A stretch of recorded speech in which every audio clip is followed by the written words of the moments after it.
Siapa Roh Kudus? Judul ini sangat menarik untuk dibahas bagi mereka yang haus akan pengetahuan tentang Tuhan berdasarkan keterangan Alkitab. Tetapi penjelasan saya di video ini akan banyak yang tidak sepaham bahkan mengatakan sesat, karena tidak sesuai dengan doktrin gereja tertentu yang diajarkan selama ini yang mengatasnamakan Alkitab. Apakah ajaran yang selama ini kita dengar sesuai dengan fakta ajaran Alkitab atau terjadi kesalahpahaman oleh para teolog-teolog terdahulu yang kita banggakan? Kalau Anda beriman dan berpegang kepada doktrin gereja, silahkan. Tetapi jika Anda lebih beriman kepada Alkitab yang telah dituliskan oleh para rasul yang berasal dari Yesus, maka mari ikuti pembahasan video ini. Di Kitab Perjanjian Lama terbitan LAI, hanya ada 2 ayat yang menyebut Roh Kudus, yaitu di Kitab Yesaya 63 ayat 10-11 yang berbicara tentang orang Israel mendukakan Roh Kudus yang ditaruh di hati mereka. Sedangkan di Kitab Perjanjian Baru terbitan LAI ada menyebut Roh Kudus sebanyak 96 ayat, yang intinya menjelaskan Yesus dikandung dari Roh Kudus. Baptisan Roh Kudus. Menghujat Roh Kudus tidak dapat diampuni. Pengutusan Roh Kudus yang disebut sebagai Roh Penghibur, Roh Kebenaran atau penolong yang lain. Karunia Roh Kudus. Dan lain-lain. Dari sekian banyak yang berbicara tentang Roh Kudus, saya melihat hanya ada 2 peristiwa yang dapat dijadikan sebagai rujukan untuk mengerti siapa pribadi Roh Kudus, yaitu dari asal-usul Yesus dan perkataan-perkataannya ketika mengutus Roh Kudus. Dan untuk menganalisanya tentu harus disertai dengan kecermatan memahami perkataan Yesus dan harus menggunakan logika yang benar, supaya hasilnya benar. Mengenal Roh Kudus dari asal-usul Yesus. Tidak ada yang dapat menyangkal jika Yesus dikandung dari Roh Kudus, artinya Yesus berasal dari Roh Kudus, bukan dari benih manusia. Proses kematian adalah kebalikan dari proses kehidupan. Jika Adam dibentuk dari debu tanah lalu diberi roh kehidupan sehingga ia menjadi makhluk yang hidup, ketika Adam mati maka akan terjadi pemisahan antara roh kehidupan dari tubuh yang berasal dari debu tanah dan kembali ke asal-usulnya menjadi debu tanah. Alkitab berkata, dan debu kembali menjadi tanah seperti semula dan roh kembali kepada Allah yang mengaruniakannya. Pengkhotbah 12 ayat 7. Dalam konsep ilmu pengetahuan pun hukum itu berlaku, misalnya persamaan reaksi kimia untuk air, yaitu 2 atom hidrogen plus 1 atom oksigen menghasilkan 2 molekul H2O atau air. Jika air, H2O, diuraikan kembali maka hasilnya akan menjadi 2 atom hidrogen dan 1 atom oksigen, masing-masing berwujud gas. Jika Yesus bukan dari debu tanah seperti Adam, tetapi ia berasal dari Roh Kudus, maka ketika darahnya telah tercurah ke tanah dan nyawa manusianya kembali kepada Bapa, tentu tubuh kebangkitannya sudah tanpa darah atau tidak memiliki nyawa manusia lagi. Dengan demikian ia akan kembali ke wujud semula, yaitu Roh Kudus. Sebab dari sana tubuhnya berasal.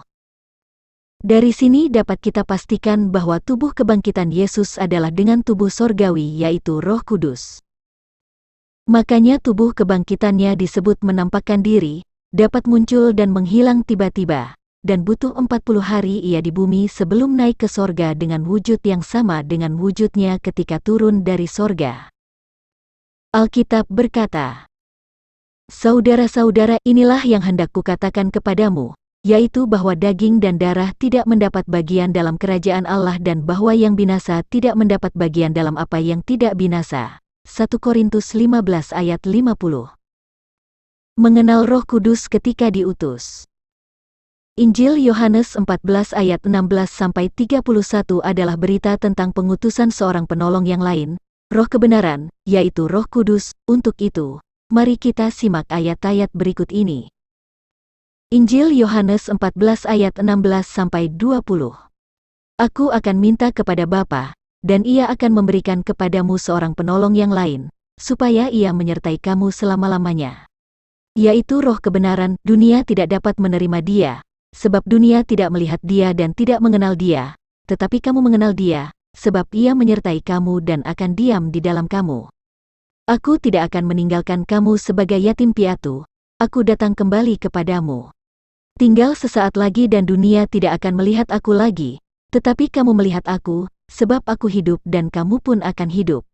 Di ayat 16 ini Yesus mengatakan bahwa ia akan minta kepada Bapa supaya mengutus seorang penolong yang lain, yaitu Roh Kebenaran. Tetapi perhatikan ayat 18, di ayat ini Yesus mengatakan bahwa ia tidak meninggalkan murid-muridnya yatim piatu, sebab Yesus akan datang kembali. Ketika Yesus hendak pergi tetapi ia tidak akan meninggalkan murid-muridnya yatim piatu dan akan datang seorang penolong yang lain, yaitu Roh Kebenaran. Tetapi di ayat 18 Yesus berkata, "Aku datang kembali kepadamu." Pertanyaan: jika di ayat 18 Yesus berkata, "Aku akan datang kembali kepadamu," tetapi yang datang itu disebut seorang penolong yang lain, Roh Kebenaran yaitu Roh Kudus. Dengan demikian, siapakah Roh Kudus itu? Injil Yohanes 14 ayat 25-28. Semuanya itu kukatakan kepadamu, selagi aku berada bersama-sama dengan kamu. Tetapi penghibur, yaitu Roh Kudus, yang akan diutus oleh Bapa dalam namaku, dialah yang akan mengajarkan segala sesuatu kepadamu dan akan mengingatkan kamu akan semua yang telah kukatakan kepadamu. Kamu telah mendengar, bahwa aku telah berkata kepadamu, aku pergi, tetapi aku datang kembali kepadamu. Sekiranya kamu mengasihi aku, kamu tentu akan bersuka cita karena aku pergi kepada Bapa-Ku, sebab Bapa lebih besar daripada aku. Jika Roh Kudus yang diutus oleh Bapa adalah dalam nama Yesus, siapakah Roh Kudus itu? Yesus berkata, "Aku pergi, tetapi aku datang kembali kepadamu." Padahal ayat 26-28 adalah tentang pengutusan Roh Kudus oleh Bapa. Dengan demikian, siapakah Roh Kudus itu? Injil Yohanes 16 ayat 16. Tinggal sesaat saja dan kamu tidak melihat aku lagi dan tinggal sesaat saja pula dan kamu akan melihat aku. Ayat ini adalah tentang kedatangan Roh Kebenaran, yaitu Roh Kudus. Ketika Yesus berkata, "Tinggal sesaat saja pula dan kamu akan melihat aku," tetapi yang datang adalah Roh Kudus. Siapakah Roh Kudus itu? Dari perkataan Yesus tentang Roh Kudus di ayat-ayat yang saya paparkan tadi, dan kehadiran Yesus ke dunia sebagai manusia juga berasal dari Roh Kudus, sedangkan proses kematian adalah kebalikan dari proses permulaan kehidupan, maka saya tidak ragu jika Roh Kudus yang dimaksud Yesus adalah dirinya dengan tubuh rohnya yang telah bangkit dari kubur. Dan tubuh roh ini adalah zatnya Allah atau nafasnya Allah sendiri yang sudah ada sejak dahulu kala sebelum segala sesuatu dijadikan.